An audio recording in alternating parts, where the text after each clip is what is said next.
नमस्कार दोस्तों, RNU education के इस लेसन के ऑनलाइन प्लेटफॉर्म में मैं डॉक्टर एस एल सामोता आपका एक बार फिर से स्वागत करता हूं, अभिनंदन करता हूं। दोस्तों, अभी हाल ही में बहुत सारे स्टेट की वैकेंसीज आ रही है। इसके साथ साथ ही बहुत सारे सेंट्रल इंस्टीट्यूट के भी वैकेंसी आ रही है, जिसके अंदर चाहे आप जीएमसीएच की बात कर लो, केजीएमयू की बात कर लो, नॉनसेट तो चलता ही रहता है। इसके अलावा स्टेट सीएचओ की बात कर लो, बिहार की बात कर लो, एमपी की बात कर लो, यूपी की बात कर लो। इन्हीं सभी वैकेंसियों को ध्यान में रखते हुए और आपके एम को, आपके लक्ष्य को, आपको उस तक पहुंचाने के लिए आरएनयू एजुकेशन जो इंस्टीट्यूट है, आरएनयू एजुकेशन हब है, वो एक इम्पोर्टेंट टॉपिक की सीरीज चालू कर रखी है, जो आपको यूट्यूब पे फ्री ऑफ कॉस्ट मिलेगी। लेकिन बेटा जी, टॉपिक देखकर रिवीजन करने से मात्र आप अपने सिलेक्शन तक नहीं जाओगे, आप अपनी रैंक सिक्योर नहीं कर पाओगे। इसके लिए क्या करना है? तो बेटा जी, इसके लिए करना है आपको डेली प्रैक्टिस। डेली प्रैक्टिस में हमारी हमारी जो आरएनयू एजुकेशन ऐप है, वो daily practice paper test series के फॉर्म में अवेलेबल करवा रही है। वो हमारी ऐप पर आपको मिलेगा। प्ले स्टोर से जाइएगा, आरएनयू एजुकेशन से आप हमारी ऐप डाउनलोड कीजिए और वहां पर जो भी आपको सुटेबल टेस्ट सीरीज लगे, आपके सिलेक्शन में जो शागिर्द बने, आपका अच्छा आउटपुट लेकर के दे, वो वाली टेस्ट सीरीज डेमो देखिए, डेमो टेस्ट दीजिए, पसंद आए वो वाली टेस्ट सीरीज आप दीजिए और अपने आपकी रैंक सिक्योर कीजिए। इसके साथ ही जितने भी स्टेट की डिफरेंट डिफरेंट स्टेट की अपने इंडिविजुअल जो भी एग्जाम होते हैं, उनके अकॉर्डिंग बनाए जाते हैं। वहां पर डेली 10 से 15 क्वेश्चन की क्विज भी हमारे एक्सपर्टीज के द्वारा डाली जाती है, तो वो भी आप डेली अटेम्प्ट कर सकते हैं। तो ज्यादा देर ना करते हुए आज जो अपना टॉपिक है, वो तो हाई वेटेज टॉपिक है, जहां से क्वेश्चन के पूछने की प्रोबेबिलिटी बनती है, वो आज का अपना टॉपिक है प्लेसेंटल अबनॉर्मलिटीज। प्लेसेंटल अबनॉर्मलिटी, देखो पिछली कई क्लासेस के अंदर अपन प्लेसेंटा की क्लास ली है। प्लेसेंटा के अंदर अपन इसका डेवलपमेंट कैसे होता है, प्राइमरी विलाई कैसे बनता है, सेकेंडरी विलाई कैसे होता है, टर्सरी विलाई कैसे बनता है, सर्कुलेशन कैसे होता है, वो सारी चीजें अपन पिछले क्लासेस के अंदर पढ़ चुके हैं। अटैचमेंट कहाँ पर होता है, कैसे होता है, इम्प्लांटेशन, ये सारी चीजें अपन कवर कर चुके हैं। आज अपन जो बात करने वाले हैं, वो बात करने वाले हैं कि प्लासेंटा के अंदर अब्नॉर्मलिटीज कैसे होती है, अगर होती है तो वो कैसे दिखती है और उसमें क्या कॉम्प्लिकेशंस हो सकती हैं, उसकी आज अपन बात करने वाले हैं। तो प्लेसेंटेशन को पता होना चाहिए कि प्लेसेंटा जब अटैच होता है तो पूरी एक यूनिट होती है, फिटोमेट्रियल ऑर्गन होता है, जिसमें फीटस का भी पार्ट होता है और मदर का भी पार्ट होता है। फीटस वाले को अपन कोरियन फ्रोंडोसोम बोलते हैं, जो 4/5 पार्ट बनाता है टोटल प्लेसेंटा का, और जो मदर वाला होता है उसको अपन बोलते हैं रेसिडुआ बेसिल, जो 1/5 पार्ट बनाता है प्लेसेंटा का। तो ये दोनों जो मदर और बेबी है, ये दोनों का जो है वो मिला जुला कॉम्बिनेशन है, जिसकी वजह से क्या होता है कि बेबी को एक्सक्रीटरी प्रोडक्ट सीक्रेट करने होते हैं, एक्सक्रीट करने होते हैं, वो भेज देता है। तो जो बेबी को न्यूट्रिशन चाहिए होते हैं, ऑक्सीजन चाहिए होती है, वो मदर से उस ब्लड के थ्रू वो प्लासेंटा के मीडियम को यूज करके वो बेबी तक आता है। अब इसकी अपन बात करते हैं कि प्लेसेंटल अब्नॉर्मलिटीज किस हिसाब से हो सकती है। देखो, प्लेसेंटल अब्नॉर्मलिटीज हो सकती है एक तो उसके attachment, normal site of attachment को छोड़ करके, या फिर नॉर्मल जितने डेप्थ में उसको अटैच होना चाहिए था, वो छोड़ करके गहरी डेप्थ में चला जाए, डीप चला जाए। वो क्यों? क्योंकि जैसे इम्प्लांटेशन होता है यूट्रस की इनर लेयर एंडोमेट्रियम में होता है, जब ट्रोफोब्लास्टिक इन्वेजन होता है, आउटर लेयर होती है एम्ब्रियो की ट्रोफोब्लास्ट, वो जब इन्वेड करती है, तो वो केवल एंडोमेट्रियम तक ही सीमित रहनी चाहिए, एंडोमेट्रियम तक ही लिमिट रहनी चाहिए। वो अगर एंडोमेट्रियम को क्रॉस करके मायोमेट्रियम तक जाती है, तो बेटा जी वो दिक्कत वाली बात है, वो अब नॉर्मल प्लासेंटल अटैचमेंट हो गया, उसकी अपन यहाँ पर बात करेंगे। इसके साथ साथ ही प्लासेंटा जो होता है पूरा, उसके अंदर कोटिलेडन्स होते हैं, लेकिन वो पूरे एक लोब होता है, पूरा एक लोब होता है। और जो कोड्स होती है, वो कोड अम्बिलिकल कोड होती है, उसका जो अटैचमेंट होता है वो मार्जिनल होता है। वो क्या होता है? मार्जिनल होता है। अब कोड का अटैचमेंट कहाँ पर होता है? इसके बेस पर भी क्या होता है कि प्लासेंटा नॉर्मली जो होता है डिस्क शेप होता है, ठीक है। अगर प्लासेंटा सेंटर में अटैच है तो ठीक है, मार्जिन में अटैच है तो दिक्कत वाली बात है। अगर एक लोब की जगह दो लोब हो गई तो दिक्कत वाली बात है। उन लोब में एक छोटी भी हो सकती है, दो इक्वल भी हो सकती है। ये सारी चीजें इनकी टर्मिनोलॉजी देते हुए इनकी कॉम्प्लिकेशन वो क्यों होती है, क्या दिक्कत हो सकती है, ये सारी चीजें अपन एक एक करके आज पढ़ने पड़ते हैं। क्लियर है? पहली जो अपनी प्लेसेंटल अब्नॉर्मलिटीज आ रही है, कौन सी आ रही है बेटा जी? Metal door placenta. कौन सी आ रही है? बेटल डोर प्लासेंटा अभी अपने नॉर्मली बताया कि अम्बिलिकल कॉर्ड जो होती है वो सेंट्रली अटैच होती है, जिसके अंदर क्या आती है, दो आर्टरी और एक वेन आती है। एक वेन, दो आर्टरी दो वेन होती है। शुरू में अम्बिलिकल कॉर्ड के अंदर दो आर्टरी दो वेन होती है, लेकिन राइट वाली वेन जो होती है ना, वो डिसअपियर हो जाती है। वो क्या हो जाती है, डिसअपियर हो जाती है। तो अम्बिलिकल कॉर्ड का कंटेंट अगर आपसे कोई पूछे तो आपको क्या बताना है कि अम्बिलिकल कॉर्ड जो होता है उसके अंदर क्या होता है, दो आर्टरी और दो वेन होती है। क्या होता है, दो आर्टरी और, शुरू में अगर पूछे आपसे तो दो आर्टरी और दो वेन होती है। अब इनमें से डिसअपियर कौन सी हो जाती है, राइट वाली वेन। कौन सी हो जाती है, राइट वेन क्या हो जाती है, डिसअपियर। तो एट द एंड क्या बचता है, यहाँ पर 2+1 का कॉम्बिनेशन बच जाता है, मतलब दो आर्टरी बचती है एक वेन बचता है। ये क्वेश्चन में पूछ लेता है तो मैंने बता दिया, याद रखिए। देखो यहाँ पर हम बात करते हैं बेटर ऑफ प्लासेंटा। देखो ये वाला प्लासेंटा आपको दिख रहा होगा, ये इसकी मार्जिन दिख रही है, मार्जिन दिख रही है, और ये पूरा मार्जिन साइड से क्या है, ये अम्बिलिकल कॉर्ड अटैच है। ये साइड से अगर अम्बिलिकल कॉर्ड अटैच, जनरली क्या होना चाहिए था, सेंटर से क्या होना चाहिए था, ऐसे अटैच होना चाहिए था इसको, ठीक है। लेकिन अगर मार्जिन से अटैच है, अगर मार्जिन से अटैच है, मार्जिनल इंसर्शन है किसका, अम्बिलिकल कॉर्ड, तो उसको अपन स्पेसिफिक टर्मिनोलॉजी एक नाम दे देते हैं, उसको बोलते हैं अपन बैटल डोर प्लासेंटा। कौन सा बोलते हैं, बैटल डोर, मतलब आगे पे ही चिपक गया। डोर ऐसे याद रखो, डोर डोर मतलब किसकी बात करते हैं अपन, डोर की। किसकी बात करते हैं, डोर की। तो डोर मतलब कौन सा हो गया, बीच में तो है नहीं। डोर मतलब दरवाजा साइड में है, मार्जिन पे है। तो मार्जिन पे अगर अम्बिलिकल कॉर्ड हिंज आता है तो उसको अपन बोलते हैं बैटल डोर प्लासेंटा, जो कि आपको डायग्राम के अंदर दिखाया गया है। इसको साफ कर देता हूँ, आपको अच्छे से दिखेगा। यहाँ पर देखो, यहाँ पर ये आपको दिख रहा होगा, तो ये पूरी मार्जिन है, और ये अम्बिलिकल कॉर्ड जो है ये मार्जिन से, इसके मार्जिन से यहाँ पर आके अटैच हो रहा है। तो मार्जिनल अगर इंसर्शन हो गया अम्बिलिकल कॉर्ड का, इसको बोलते हैं अपन बैटल डोर सेंटर। ये जो है लीड टू रिटेन प्लासेंटा। अब देखो, अगर अपन प्लासेंटा को इस अम्बिलिकल कॉर्ड बॉडी फ्रैक्शन करते हैं, active management of threaded labour MTSL अपन करते हैं, तो वहां पर कंट्रोल कोड ट्रैक्शन करते हैं, उसमें अपन फंडस को क्या करते हैं, पुश करते हैं, और कोड को क्या करते हैं, पुल करते हैं।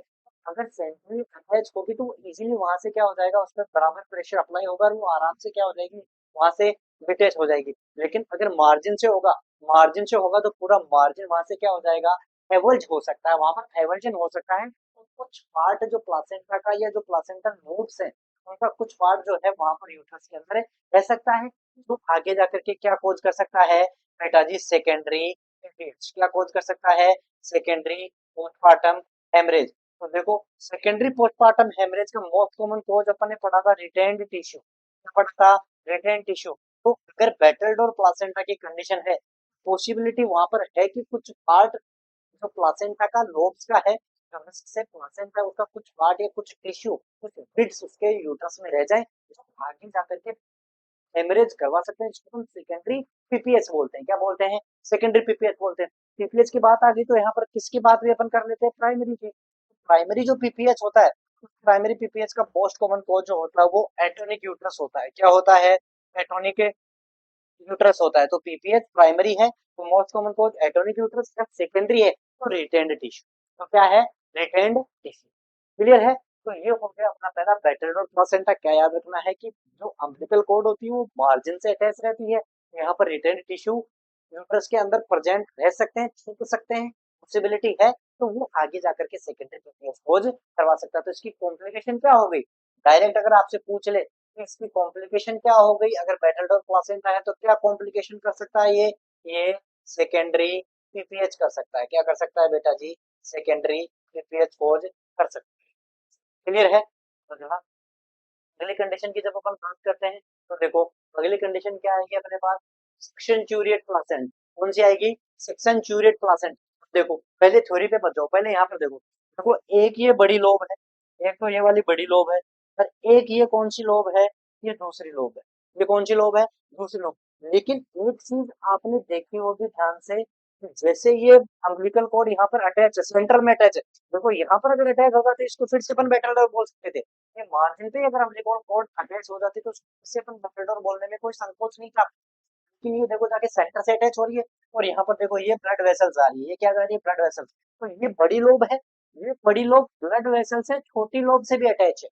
मतलब बड़ी लोब और छोटी लोब के बीच में जो कनेक्शन है वो ब्लड वेसल्स का है। अगर ऐसा आपको सिनेरियो दिया जाता है या फोटो दी जाती है जिसमें एक बड़ी लोब एक छोटी lobe centrally attach umbilical cord है, लेकिन वो दोनों एक दूसरे से कनेक्टेड है बाय ब्लड वेसल्स। जो भी अम्बिलिकल वेसल्स हैं, जो अम्बिलिकल आर्टरी है, वेन है, उसकी अगर वेसल से ये दोनों कनेक्टेड है, उसको बोलते हैं अपन सक्सेंचुरियट प्लासेंटा। कौन से बोलते हैं? सक्सेंचुरियट प्लासेंटा, इसको नाम दे देते हैं। सिनेरियो दिया हो, सही, इमेज दी हो, दो लोग एक बड़ी एक छोटी दोनों कनेक्टेड है ब्लड वेसल से, तो प्लासेंटा सक्सेंचुरियट। चलिए बात करते हैं small extra lobe separated from main lobe. तो ये तो हो गई अपनी कौन सी, अगर बात करें इस थ्योरी के अकॉर्डिंग, ये तो हो गई मेन लोब, और ये कौन सी हो गई? Extra lobe. ये सेपरेट हो गई और ये कनेक्टेड है, ये connected via blood vessels, connected via vessels.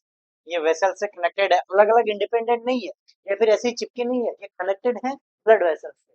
ठीक है, blood vessels connect main lobe with accessory lobe. तो ये एक्स्ट्रा और एक्सेसरी लोब है, इसको मेन लोब से कनेक्ट करिए कौन? Blood vessels. Small lobe can be retained and lead to secondary PPH. जैसे मार्जिनल प्लासेंटा, जो बेटल्डोर प्लासेंटा अभी पहला अपन ने बात किया, उस पर भी रिटेन्ड टिश्यू की बात अपन ने करी थी कि थोड़ा बहुत टिश्यू जो है वो रिटेन कर सकता है, यूट्रस के अंदर प्रेजेंट रह सकता है आफ्टर डिलीवरी ऑफ प्लासेंटा। यहाँ पर भी सेम है कि अपन को क्या पता, अपन को क्या पता कि वहां पर सक्सेंचुरेट प्लासेंटा है, इसलिए बहुत ध्यान से अपन जब डिलीवरी होती है बेटा, डिलीवरी जब प्लासेंटा की हो जाती है, तो प्लासेंटा का पूरा जो पोर्शन है, जो डिस्क है, जो लोब है, उसके ऊपर ऐसे करके उसके अंदर रख के देखते हैं, रख के पूरा उसको एग्जामिनेशन करते हैं कि थोड़ा बहुत पार्ट या फिर उसका कोई सा पोर्शन जो है वो अटैच होकर के यूट्रस के अंदर रह तो नहीं गया, ऐसा उसके ऊपर रखते हैं, रख करके ऐसा हाथ करके उसके ऊपर रखते हैं, पूरा लोग का अपन क्लियरली केयरफुली एग्जामिनेशन करते हैं कि कुछ पार्ट इसका रह तो नहीं गया अंदर।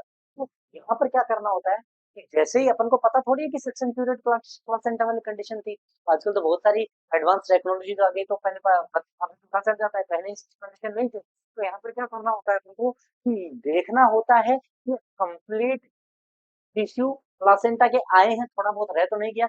यहाँ पर क्या होता है कि कभी कभी ये वाला पूरा पोर्शन डिटेच होकर के आ जाता है, अपन को लगता है कि देख लो मुझे पूरी लोग आ गई, थोड़ा सा इसका पोर्शन टूटा फूटा दिखता नहीं है अपन को लगता है कि कुछ टिश्यू रहा नहीं होगा, लेकिन जो एक्स्ट्रा एक्सेसरी लोब होती है वो कभी कभार यूट्रस के अंदर प्रेजेंट रह जाती है। तो वही वाली कंडीशन, अगर रिटेन टिश्यू है, अगर रिटेन्ड टिश्यू है, तो वापस से वो क्या कॉम्प्लिकेशन कर देगा? सेकेंडरी पीपीएच क्या करवा देगा? Secondary PPH. पहले भेजे में जा रहा है कि नहीं जा रहा है? एक्सेसरी लोब थी, छोटी लोब थी, ब्लड वेसल से अटैच थी, डिलीवरी होगी तो उसके अंदर रहेगी, तो वो आगे जाकर के क्या कॉम्प्लिकेशन करवा देगा? Secondary PPH. तो सक्सेंचुरेट प्लासेंटा जो है उसके भी कॉम्प्लिकेशन के अंदर ध्यान रखना, रिटेन टिश्यू की वजह से क्या हो सकता है? सेकेंडरी पीपीएच हो सकता है। अब देखो, ये तो है कि अगर ब्लड वेसल से अटैच है तो प्लासेंटा सक्सेंचुरेट। अगर ये दोनों लोग हैं, छोटी है बड़ी है, लेकिन वो ब्लड वेसल से कनेक्टेड नहीं है, तो उस कंडीशन को अपन क्या बोलते हैं? प्लासेंटा स्पूरिया। क्या बोलते हैं? प्लासेंटा स्पूरिया। बेटा जी याद रखने वाली बात है, दोनों में कंफ्यूज नहीं होता है। प्लासेंटा सक्सेंचुरिएट, छोटी लोब बड़ी लोब दोनों ब्लड वेसल से कनेक्टेड होनी चाहिए। ठीक है, प्लासेंटा स्पूरिया छोटी लोब बड़ी लोब ब्लड वेसल से कनेक्टेड है नहीं। तो यहाँ पर देखो, placenta spuria accessory lobe is accessory lobe is not connected by blood vessels, connected by blood vessels, blood vessel से अगर कनेक्टेड नहीं है, एक ये है अपनी, ठीक है, और यहाँ पर अगर ब्लड वेसल्स है, केवल कनेक्शन है इसका, ये ब्लड वेसल्स अंदर नहीं जा रही है, इससे कनेक्टेड नहीं है, तो हो गया प्लासेंटा स्पूरिया। क्या हो गया? प्लासेंटा स्पूरिया। क्लियर है क्या चीजें? प्लासेंटा स्पूरिया। अगर क्लियर है क्या सक्सेंचुरिएट क्या होता है, स्पूरिया क्या होता है, बेटलडोर क्या होता है? चलिए आगे चलते हैं। अगली अगर अपन बात करें तो वो आती है प्लासेंटा बाइलोबाटा या प्लासेंटा डुप्लेक्स। देखो वहां पर जो अपन ने बात करी अभी प्लासेंटा सक्सेंचुरेट के अंदर एक बड़ी लोब थी, एक छोटी लोब थी। यहाँ पर दो लोब तो होंगे, लेकिन दोनों क्या होंगे? इक्वली। दोनों क्या होंगे? इक्वल साइज की होंगी।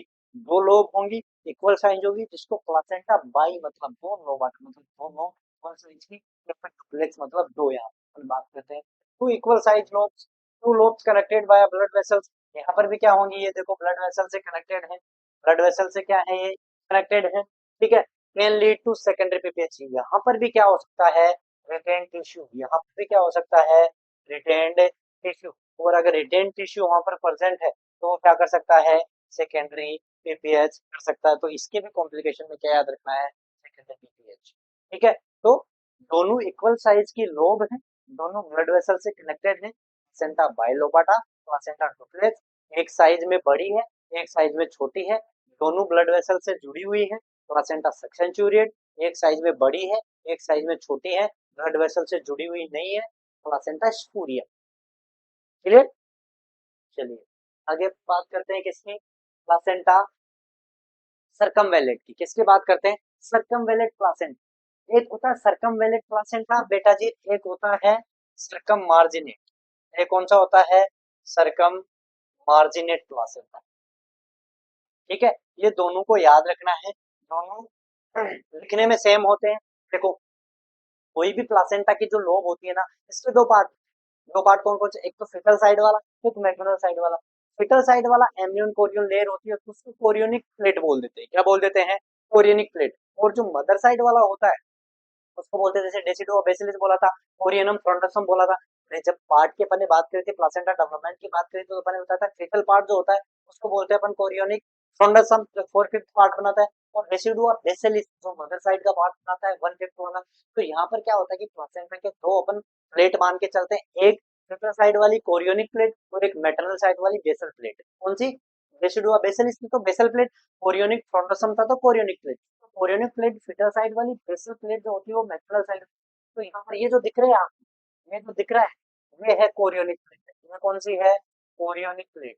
ये फिटल साइड वाली प्लेट है, ये है अपनी कोरियोनिक प्लेट। और ये जो बच गई पीछे, ये पूरा पोर्शन ये पीछे वाला, ये जो बच गया, ये पूरा पोर्शन ये वाला, ये अपनी बेसल प्लेट। ये कौन सी है, बेसल प्लेट। ठीक है, इन दोनों के अगर अपन साथ बात करें तो यहाँ पर जो होगा, chorionic plate smaller than basal plate, मतलब जो फिटल साइड वाली प्लेट होगी वो छोटी होगी as compare to basal plate, maternal side वाली प्लेट। दोनों में सेम, उसमें भी कोरियोनिक प्लेट जो होती है सिस्टम मार्जिनेट में, इसमें भी जो कोरियोनिक प्लेट होती है वो बेसल प्लेट से छोटी होती है, स्मॉल होती है साइज की तरफ। पहला पॉइंट याद रखना, सर्कमवेलेट प्लासेंटा या सर्कम मार्जिनेट प्लासेंटा, दोनों के अंदर क्या होता है कि कोरियोनिक प्लेट जो होती है वो बेसल प्लेट से साइज में स्मॉल होती है, छोटी होती है। फिर क्या डिफरेंस, क्या है डिफरेंस, ये है कि यहाँ पर देखो, ये दिख रहा है आपको सेंटर में डिप्रेशन, ये दिख रहा है आपको सेंटर में डिप्रेशन। तो यहाँ पर जो होता है वो सेंट्रली डिप्रेशन होता है, सेंट्रली डिप्रेस्ड होता है। ये कैसा होता है, सेंट्रली डिप्रेस्ड। ठीक है, जबकि इसमें ऐसा नहीं होता, जबकि कम मार्जिनेट में सेंट्रली, सेंटर के अंदर कोई डिप्रेशन नहीं होता है, वहां पर सतह जो होती है लेवल में होती है। ठीक है, दूसरा ये देख रहे हो आप, दूसरा दूसरा इसका अंतर दो दिखा रहे हैं आपको, वो देखो वो क्या दिख रहा है आपको, ये देखो, ये इसकी मार्जिन देखो, रोल्ड है, सेकंड है, मतलब मोटी है। मार्जिन मार्जिन की अगर अपन बात करें तो देखो कितनी मोटी है यहाँ पर, ये दिख रहा है आपको, ये कितनी मोटी है, रोल्ड है, एक दूसरे पे रोल हुआ है, और ये मार्जिन जो है वो थिक। तो यहीं पर दिखा है कि extra fold of amniotic membrane, जिसकी वजह से क्या होता है कि ये प्लासेंटा एज जो थिकन एंड रोल्ड अप है, और डिप्रेशन सेंटर के अंदर क्या है यहाँ पर, डिप्रेशन, और एमनियोटिक मेम्ब्रेन क्या है, एक्स्ट्रा फोल्ड है। एक्स्ट्रा फोल्ड एमनियोटिक मेम्ब्रेन के हैं, जिसकी वजह से वहां पर क्या दिख रहा है, एजेस जो है थिकन है और रोल्ड अप है, क्योंकि इसके अंदर ऐसा नहीं, इसके अंदर ऐसा नहीं होता है। तो सर्कमवेलेट और सर्कममार्जिनेट दोनों के अंदर क्या होता है, chorionic plate is smaller than basal plate. ठीक है, लेकिन सर्कमवेलेट प्लासेंटा के अंदर क्या होता है कि जो एजेस होते हैं वो रोल्ड ऑफ होते हैं, ठीक है, थिक होते हैं, और सेंट्रली डिप्रेशन प्रेजेंट होता है, जबकि इसके अंदर ऐसा नहीं होता। एग्जाम में देख लेते हैं अगला, ये देखो, ये आ गया अपना circum marginate placenta. Circum marginate placenta, यहाँ पर देखो ये है अपनी कोरियोनिक प्लेट, ठीक है, इसके पीछे बेसल प्लेट।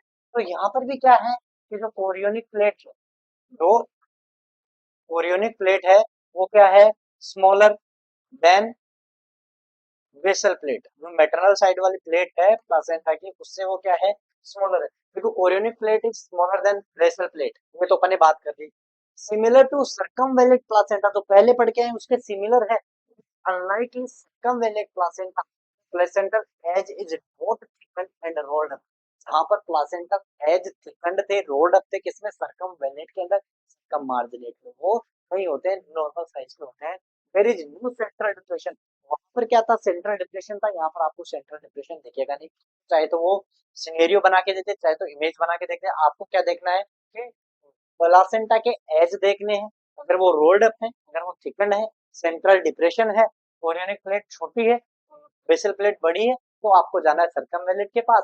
और कोरियोनिक प्लेट छोटी है, बेसल प्लेट बड़ी है, थिकन रोल्ड एप एज नहीं है और सेंट्रली डिप्रेशन नहीं है, तो आपको सर्कम मार्जिनेट प्लासेंटा पे टिक करना है। क्लियर है? अरे समझ में आया? अब देखो ये जो दिखा रखे हैं ये कॉम्प्लिकेशन दोनों की है, बोथ, ये दोनों की कॉम्प्लिकेशन यहाँ पर है। सर्कमवेलेट प्लासेंटा की भी कॉम्प्लिकेशन है, मार्जिनेट प्लासेंटा की भी कॉम्प्लिकेशन है। क्या हो सकता है? Antepartum haemorrhage. क्या हो सकता है? एंटीपार्टम हेमरेज, मतलब पहले ही आपको ब्लीडिंग दिख सकती है। अब्रप्शन क्या हो सकता है? ऑपरेशन हो सकता है, क्योंकि कोरियोनिक प्लेट छोटी है, ठीक है, कोरियोनिक प्लेट छोटी है तो वहां पर क्या हो सकता है? अब्रप्शन होता है, जिससे वो फट सकता है। प्रीटर्म लेबर, पहले ही डिलीवरी का जो टाइम है, लेबर का जो नॉर्मल टाइम होता है 37 वीक से पहले क्या हो सकती है? लेबर हो सकती है, डिलीवरी हो सकती है, ठीक है। नॉर्मली अपन 37 से 42 वीक मान के चलते हैं कि नहीं चलते हैं, तो 37 वीक से पहले, 37 वीक से पहले ये लेबर होने के चांसेस हो सकते हैं। और इंट्रायूट्राइन डेथ, बेबी जो होता है यूट्रस के अंदर इसकी डेथ हो सकती है। ये चार इसके क्या है? दोनों के कॉम्प्लिकेशन है। क्लियर है चीजें? ये थी प्लासेंटा के स्ट्रक्चरल अबनॉर्मलिटी। क्या थी? Structural abnormality. देखते हैं वेलामेंटस इंसर्शन। क्या देखते हैं? वेलामेंटस इंसर्शन। जनरली क्या होता है कि जो अम्बिलिकल कॉर्ड होती है, जो अम्बिलिकल कॉर्ड होती है, वो डायरेक्टली क्या होती है? सेंट्रल पार्ट से अटैच होती है जाकर के। लेकिन यहाँ पर क्या होता है कि जो मेम्ब्रेन है, एम्नियोन और कोरियोन, वहां पर जाकर के क्या होती है? ये ब्लड वेसल्स होती है, अम्बिलिकल वेसल्स होते हैं, वहां पर जाकर के क्या हो जाती है? अटैच। ये अपनी अम्बिलिकल कॉर्ड है, ये देखो मेम्ब्रेन दिख रही है आपको, यहीं पर ये क्या होगी? अटैच। उसके बाद जाकर के कोरियोनिक प्लेट पे जा रही है वो।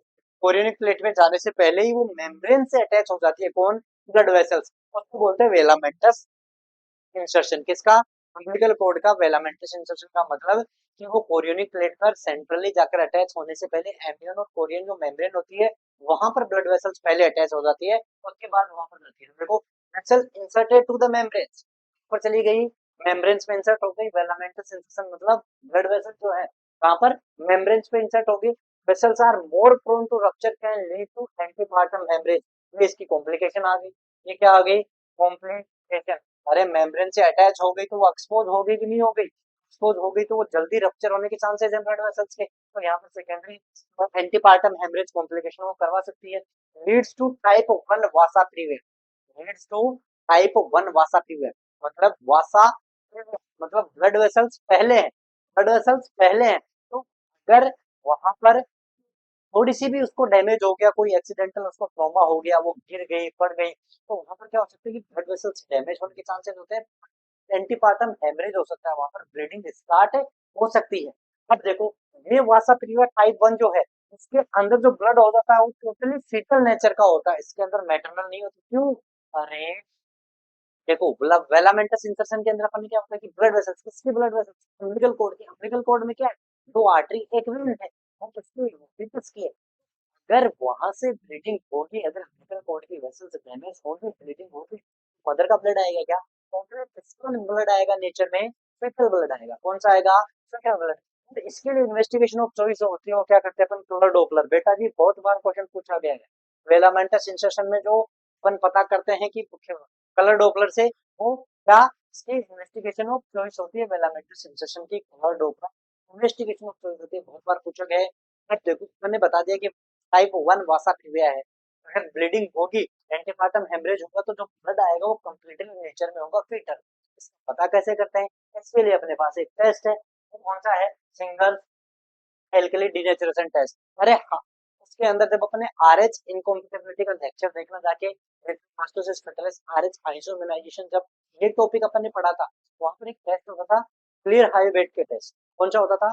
क्लियर हाई वेट के टेस्ट, इसको एसिड इल्यूशन टेस्ट भी अपन बोलते हैं। कि जैसे ही अपन क्या करते हैं, एसिड या बेस उसके अंदर डालते हैं ब्लड के अंदर, तो देखो फेटल ब्लड के अंदर तो एचपीएफ हेमोग्लोबिन कौन सा होता है? एफ वाला, और नॉर्मली एचपीए होता है। कौन सा होता है? एचपीए। मदर के अंदर होगा हीमोग्लोबिन एचपीए, और फीटल के अंदर होगा एचपीएफ।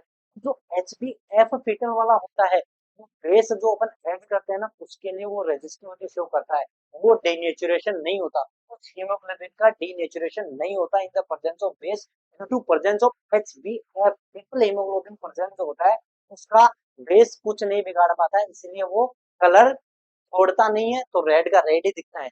लेकिन मदर वाला के अंदर क्या होता है कि जो हीमोग्लोबिन होता है वो जैसे एसिड या बेस अपन डालते हैं वो डीनेचर्ड हो जाता है। क्या हो जाता है? डीनेचर्ड और कलरलेस हो जाता है आरबीसी। उसकी क्या हो जाती है? कलरलेस हो जाती है आरबीसी। क्यों? क्योंकि एडल्ट हीमोग्लोबिन है, और एडल्ट हीमोग्लोबिन जो होता है जैसे अपन एसिड या बेस उसके अंदर ऐड करते हैं तो हीमोग्लोबिन डीनेचर्ड हो जाता है। जैसे डीनेचरेशन होगा तो आरबीसी कलरलेस हो जाएगी। तो यहाँ पर अपन को क्या करना पड़ता है? सिंगल एल्कली डीनेचरेशन टेस्ट और उसको एक्विटी टेस्ट भी अपन बोलते हैं। ये क्वालिटेटिव टेस्ट है, ये क्वालिटी बताता है, ये क्वांटिटी नहीं बताता है कि कितना ब्लड आ रहा है। ये अपन को बताता है ये जो क्वालिटी वाला ब्लड आ रहा है किसका है। ये अगर एचबीएफ है तो फिटस का है, एचपी है तो किसका है? मदर का है। ठीक है, वैसे करते हैं। जो ब्लीडिंग आ रही है वो ब्लीडिंग अपन लेते हैं, उसकी सैंपल अपन लेते हैं, उसके अंदर क्या डालते हैं? एनएच और केओएच बेस डालते हैं। क्या डालते हैं? बेसिक रिएजेंट डालते हैं। जैसे ही बेसिक रिएजेंट डालेंगे अगर एच बी एफ होगा तो वो डिनेचुरेशन नहीं होगा, अगर एच बी ए होगा तो डिनेचुरेशन हो जाएगा। अगर मैटरनल ब्लड आ रहा होगा पूरी आरबीसी कलरलेस हो जाएंगे एनए उसके डालने से। लेकिन अगर फिटल ब्लड आ रहा होगा तो आरबीसी कलरलेस नहीं होंगे क्योंकि एच बी एफ है, हीमोग्लोबिन जो है वो फिटल वाला है तो डिनेचुरेशन नहीं शो करता है। तो देखो, to know the haemorrhage is fetal और मैटरनल इन नेचर, इसके लिए अपन को इम्यूनिटी टेस्ट करना होता है। इसमें रिएजेंट क्या यूज करते हैं? अपन सोडियम हाइड्रोक्साइड या पोटेशियम हाइड्रोक्साइड, केओएच या एनएच यूज करते हैं। Differentiate between fitter and maternal HB. क्या होता है कि जो मैटरनल होती है वो तो होती है एचबीए, और जो फिटल होती है वो कौन सी होती है? एचबीएफ। तो ये जो होती है ये रेजिस्टेंस होती है। ये क्या होती है?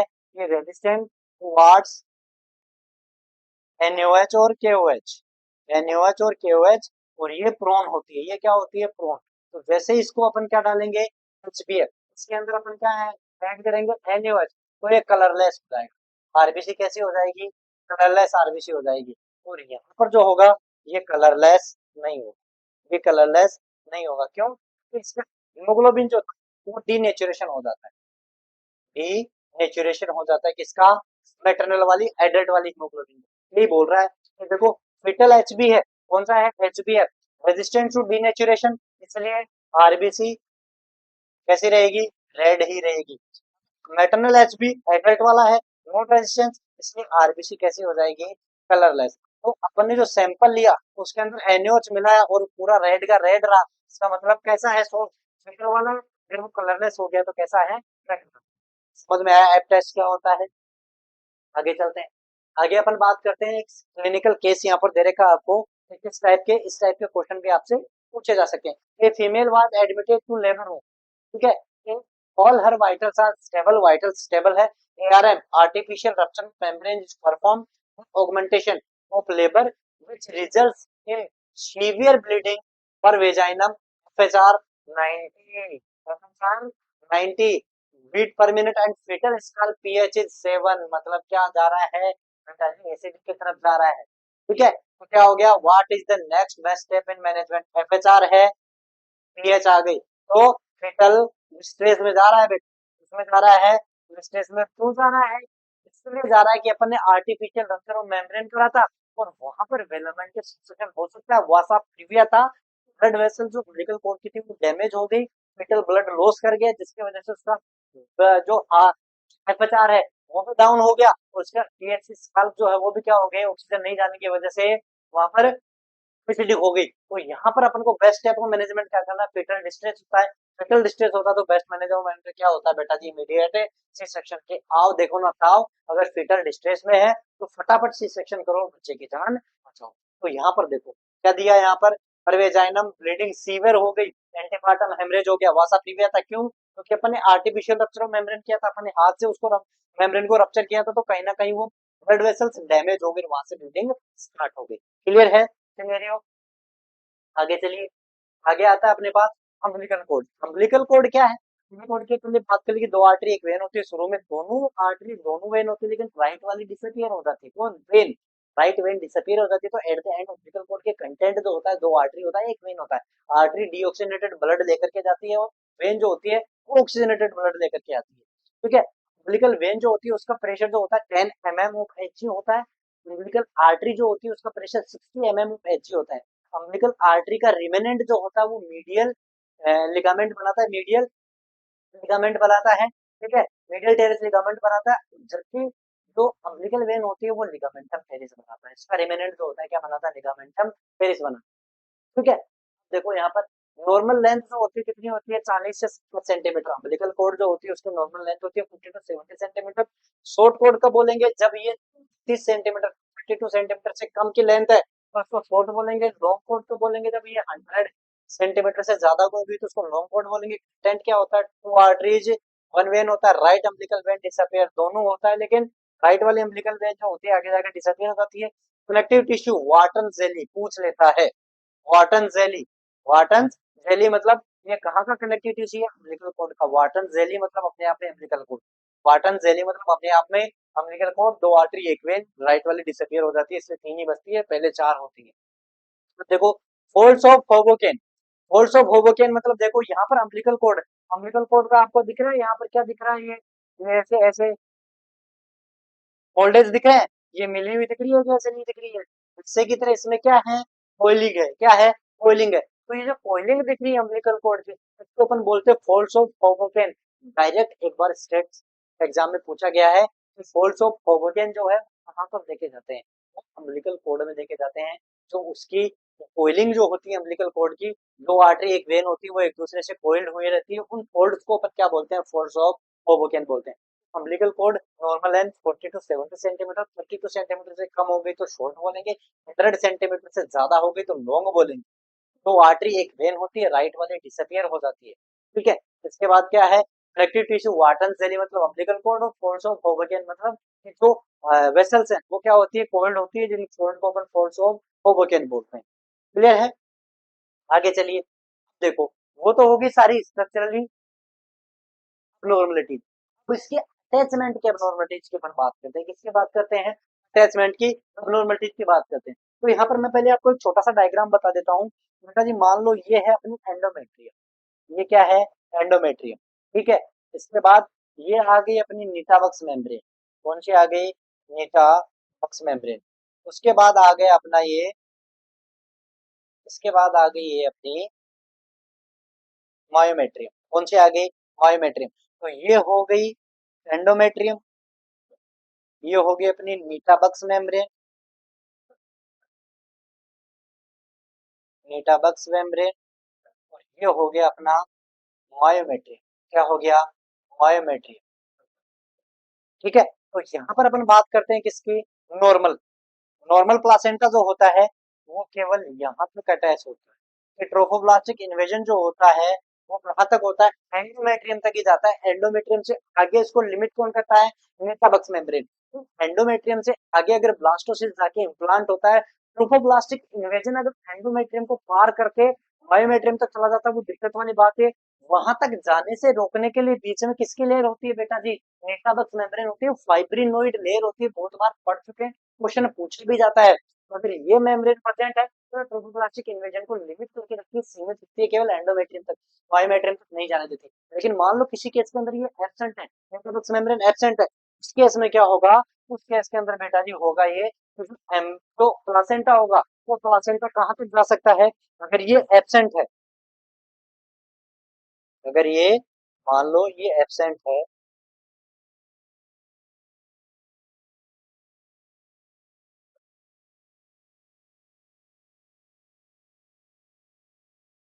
तो यहाँ पर देखो ये क्या होगी, ये एब्सेंट होगी, तो नॉर्मली तो यहाँ तक होना चाहिए था। तो क्या होगा, तो होगा ये कि देखो ये जा सकता है, मायोमेट्रियम को टच कर सकता है, क्योंकि यहाँ पर तो नेटाबक्स मेम्ब्रेन है ही नहीं जो इसको पकड़ के रख रही थी, आगे जाने से रोक रही थी, यहाँ पर एब्सेंट है, तो ट्रोफोब्लास्ट इन्वेजन डीप चला जाएगा, तो ये तो जा सकता है, ये तो मायोमेट्रियम को जाकर टच कर देगा, या फिर क्या होगा, मायोमेट्रियम के अंदर चला जाएगा, या फिर क्या होगा, मायोमेट्रियम को भी पार कर जाएगा। ये तीन कंडीशन हो सकती है। तीन कंडीशन कौन कौन सी हो सकती है यहाँ पर है, देखो, या तो वो मायोमेट्रियम को टच कर देगा, या वो मायोमेट्रियम के अंदर चला जाएगा, या फिर मायोमेट्रियम को पार कर जाएगा। ये तीन कंडीशन जो होती है वो इतनी जेंटली वो प्लासेंटा अटैच हो जाता है, इतना स्ट्रांगली वहां पर जाकर के अटैच हो जाता है, तो जब कभी इसका सेपरेशन होता है ना, तो बेटा जी इतनी ज्यादा ब्लीडिंग करवा देता है या फिर यूट्राइन इन्वर्जन करवा देता है, जिसकी वजह से पहले पेशेंट की मौत हो सकती है, उसकी डेथ तक हो सकती है। तो ये भी एक अबनॉर्मलिटी है प्लासेंटा की, भले ही वो अटैचमेंट से हो। अब इनके नाम देखो, पहली वाली कंडीशन देखो, क्या है? पहली वाली कंडीशन, ये आ गया किसके पास, मायोमेट्रियम को टच कर गया, मायोमेट्रियम को टच कर गया तो इसको अपन नाम देते हैं प्लासेंटा। क्या नाम देते हैं, प्लासेंटा एक्रेटा। अंदर चला गया, इनसाइड चला गया, तो इसको नाम देते हैं अपन प्लासेंटा इन करेटा। अंदर चला गया, इनसाइड चला गया तो इनकरेटा। पार कर गया तो परकरेटा, पार कर गया तो परकरेटा। ये तीन कंडीशन होती है। अगर ये तीन कंडीशन आपको दिख रही है तो उसको बोलते हैं अपन मोर्बिडली अडरेंट प्लासेंटा। जब प्लासेंटा सेगमेंट होगा तब ये कंडीशन ऐसे भी क्रिएट कर सकता है कि जिससे पेशेंट की मौत हो सकती है, उसकी डेथ हो सकती है। इसीलिए इसको नाम देते हैं मोर्बिडिटी एडरेंट प्लासेंटा। तो एमएपी क्या बोलते हैं इसको, मोर्बिडिटी एडरेंट प्लासेंटा बोलते हैं। अब ये क्या बोल रहा है देखो, मेटाबक्स मेम्ब्रेन ये होती है मेन, ये देखो यहाँ पर, ये प्लासेंटा है, ये एंडोमेट्रियम है, और ये पूरी लेयर दिखा रखी है आपको। ये क्या दिखा रखी है, लेयर यहाँ पर। लेकिन यहाँ पर क्या दिखा रखा है कि देखो, अगर नॉर्मली है, नॉर्मली तो यहाँ पर ये मेम्ब्रेन दिखा रखी है आपको यहाँ पर, लेकिन अगर ये एब्सेंट हो गई, एब्सेंट हो गई तो कुछ हो गया कहाँ पर, ये देखो बायोमेट्री में चला गया, ये अंदर चला गया और ये पार कर गया, तो ये हो गया अपना सेक्रेटर, ये हो गया इरिकरेटर और ये हो गया परकरेटर। क्लियर है? तो यहाँ पर जो नेटवर्क मेम्ब्रेन होती है वही लिमिट करती है ट्रोपोप्लास्टिक इन्वेजन को एंडोमेट्रियम तक। अगर वो नहीं है तो वो मायोमेट्रियम तक चला जाएगा, वहां पर अटैच हो जाएगा, उसको बोलते हैं morbidly adherent placenta. Limits invasion of blastocyst, ये मेम्ब्रेन लिमिट्स करती है। Absence can lead to MAP, अगर नीटाबक्स मेम्ब्रेन की एब्सेंट है तो वो क्या करवा सकता है, मोर्बिडली अडरेंट प्लासेंटा। अगर नीटाबक्स मेम्ब्रेन एब्सेंट है तो वो करवा सकता है मोर्बिडली एडरेंट प्लासेंटा कोज करवा सकता है। अब देख लो टाइप कौन कौन से हो सकते हैं। Accreta, when I reaches superficial myometrium, अगर ये एंडोमेट्रियम है, ये मायोमेट्रियम है, तो करेटा के अंदर, इसके अंदर क्या होगा, ये मायोमेट्रियम तक पहुंच गई, ये कहां तक पहुंच गई, मायोमेट्रियम तक पहुंच गई। Increta, when I reaches deep into myometrium, मतलब मायोमेट्रियम के अंदर चली गई, डीप इनटू मायोमेट्रियम। और क्या हो गया, परकरेटा, व्हेन आई रीच पेरीमेट्रियम, मतलब मायोमेट्रियम को क्रॉस करके किसमें चलेगी, लास्ट वाली outer layer of uterus perimetrium में चलेगी, मतलब पार कर गई, मायोमेट्रियम के अंदर गई, इन मायोमेट्रियम को पार किया, परकरेटा टच किया, एक्रेटा। ये तीनों इसके टाइप्स हो गए। तो इसकी अपन बात करते हैं मैनेजमेंट की, इसकी बात कर लेते हैं मैनेजमेंट की। पहले रिस्क फैक्टर अपन देख लेते हैं कि किसकी वजह से ये हो सकता है। पहला तो current placenta previa, placenta previa है तो वो कर सकता है, प्लासेंटा प्रीविया मतलब लोअर सेगमेंट में अगर प्लासेंटा अटैच है तो वो जा सकता है डीप, वो जा सकता है डीप। तो पहला ही अपना रिस्क फैक्टर हो गया करंट प्लासेंटा प्रीविया।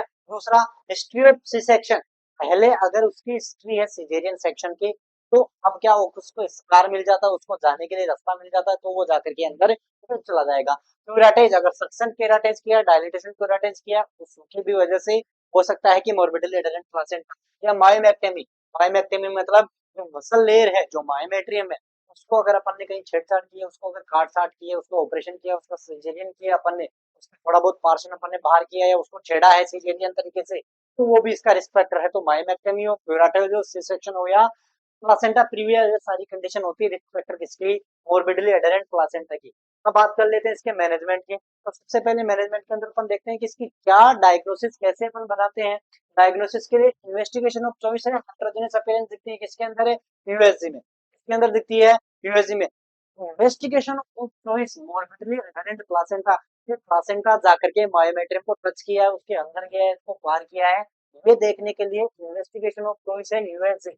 उसके अंदर क्या दिखती है, हेटेरोजेनस अपीयरेंस, क्या दिखती है, हेटेरोजेनस अपीयरेंस दिखती है किसके अंदर, यूएसजी में, अगर होगा मोर्बिडली एडरेंट प्लासेंटा। लेकिन गोल्ड स्टैंडर्ड अगर आपसे पूछ ले तो एमआरआई, गोल्ड स्टैंडर्ड इन्वेस्टिगेशन पूछ ले तो वो क्या है, MRI. Investigation of choice USG है, इसमें हेटेरोजेनस अपीयरेंस दिखती है, लेकिन गोल्ड स्टैंडर्ड पूछ ले आपसे तो एमआरआई। ठीक है, मैनेजमेंट क्या करते हैं, मैनेजमेंट अगर डिलीवरी के बाद में डायग्नोसिस होती है, अगर डिलीवरी हो गई अच्छे से, ठीक है, एमएपी की मोर्बिडली एडरेंट प्लासेंटा के साथ भी डिलीवरी हो गई, और उसके बाद पता चलता है, उसके बाद पता चलेगा तो मतलब क्या होगा, प्लासेंटा बेटा जी मसल्स में जाकर के अटैच हो गया, और जब वो निकलेगा तो मसल्स डैमेज होंगी, और उन मसल्स के अंदर ही तो कॉन्ट्रैक्शन होता है, स्विंग मसल्स के अंदर ही तो कॉन्ट्रैक्शन होता है। मसल डैमेज हो गई, सेंटर जब डिटैच होगा वहां एकदम से, चाहे एक्रेटा हो चाहे इनक्रेटा हो चाहे प्रेक्रेटा हो, वहां से अगर डिटैच होगा प्लासेंटा तो जाहिर सी बात है मसल्स को डैमेज करेगा। अगर मसल्स वहां की डैमेज होगी, वहां की मसल्स अगर डैमेज होगी तो क्या होगा, वहां मसल्स के अंदर, स्मूथ मसल्स के अंदर कॉन्ट्रैक्शन एब्सेंट रहेंगे। अगर कॉन्ट्रैक्शन एब्सेंट हो गया तो वो एटोनिक यूट्रस हो गया। एटोनिक यूट्रस हो गया तो इतनी ज्यादा ब्लीडिंग हो जाएगी, पेशेंट शोक में चला जाएगा, मर जाएगा। उसको बचाने के लिए, उसको बचाने के लिए अपन को क्या करना पड़ता है, हिस्टेक्टोमी करनी पड़ती है, क्योंकि मसल डैमेज हो गई है।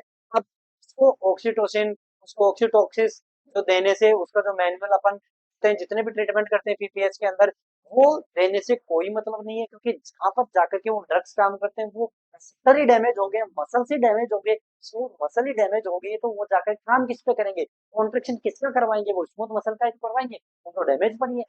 एकमात्र चारा अपने पास होता है, अगर डिलीवरी के बाद में अगर पता चलता है कि एक्रेटा इनक्रेटा प्रेग्नेटा था, तो अपन को क्या करना पड़ता है डिलीवरी के बाद में, तो आप उसका स्टेक्टोमी करना होता है, क्योंकि वहां पर चांसेस में कि वहां पर पीपीएच हो जाए, पेशेंट में जाके मर ना जाए, इसलिए फटाफट स्टेक्टोमी कर दो।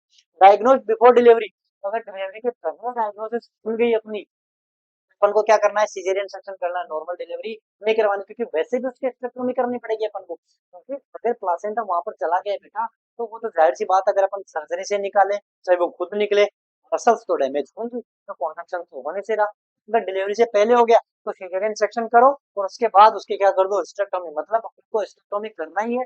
अगर डिलीवरी हो गई उसके बाद हिस्टेक्टोमी कर दो, कि डिलीवरी के पहले ही अपन को पता चल गया तो सीजेरियन सेक्शन से डिलीवरी करो, उसके बाद उसका क्या कर दो, हिस्टेक्टोमी कर दो, यूट्रस को बाहर निकाल दो। बेटा जी ये था आज का अपना लेक्चर, उम्मीद करते हैं बहुत अच्छे से समझा होगा। अगर कोई टॉपिक समझ में नहीं आया हो, कोई लाइन समझ में नहीं आई हो, कोई अबनॉर्मलिटी समझ में नहीं आई हो, तो कमेंट करके बता सकते हैं कि सर ये वाली चीज मुझे समझ में नहीं आई। बंदा आपके लिए हाजिर है, जब भी आप बोलोगे तब आपके लिए वीडियो सॉल्यूशन लेकर के आ जाएगा। चाहे यही नहीं, किसी भी सब्जेक्ट का कोई सा भी टॉपिक हो, किसी भी सब्जेक्ट का कोई सा भी क्वेश्चन हो, आप कमेंट कीजिए, उन तक वो जानकारी पहुंचाइए। हम आपके लिए तत्पर हैं, सदैव आपके सहयोग के लिए, जब तक आपको आपके मंजिल तक पहुंचा नहीं देते। आरएनयू है तो मुमकिन है, वादा करते हैं आपको आपके लक्ष्य तक पहुंचा के रहेंगे, बशर्ते आप हमारे साथ रहिए, बने रहिए। आरएनयू एजुकेशन के साथ टेस्ट सीरीज देना मत भूलना। हर एक लेक्चर के एंड में वो बोलता हूँ, सोचते होंगे कि सर पकाते हैं एक ही चीज बोलते हैं, टेस्ट सीरीज टेस्ट सीरीज। बेटा इसीलिए बोलता हूँ कि टेस्ट सीरीज के बहुत मायने हैं अपने आप में। आप जब प्रैक्टिस करोगे अपने आप को सिलेक्शन के, अपने रैंक के उतने ही पास लेकर के जाओगे आप। हमारी टेस्ट सीरीज बहुत सस्ती है, ज्यादा नहीं है, पैसा कमाने का हमारा उद्देश्य नहीं है। बच्चे जो मीडियम क्लास बच्चे हैं, जो गरीबी रेखा वाले बच्चे हैं, उनको हमारा पहुंचना ही हमारा मोटो है, हमारा उद्देश्य है। तो बहुत मिनिमम प्राइस में टेस्ट सीरीज की रखी है, टेस्ट आपके एग्जाम तक आपको मिलेंगे, बहुत इफेक्टिव कंटेंट एक्सपर्टीज के द्वारा बनाया गया है। आप जाइए, बाई कीजिए और फटाफट अपने कॉम्पिटिटर से कॉम्पीट करने के लिए रेडी हो जाइए। ठीक है, मिलते हैं इसी जोश के साथ, तब तक बने रहिए आरएन एजुकेशन के साथ। मिलते हैं, शुक्रिया, जय हिंद, जय भारत।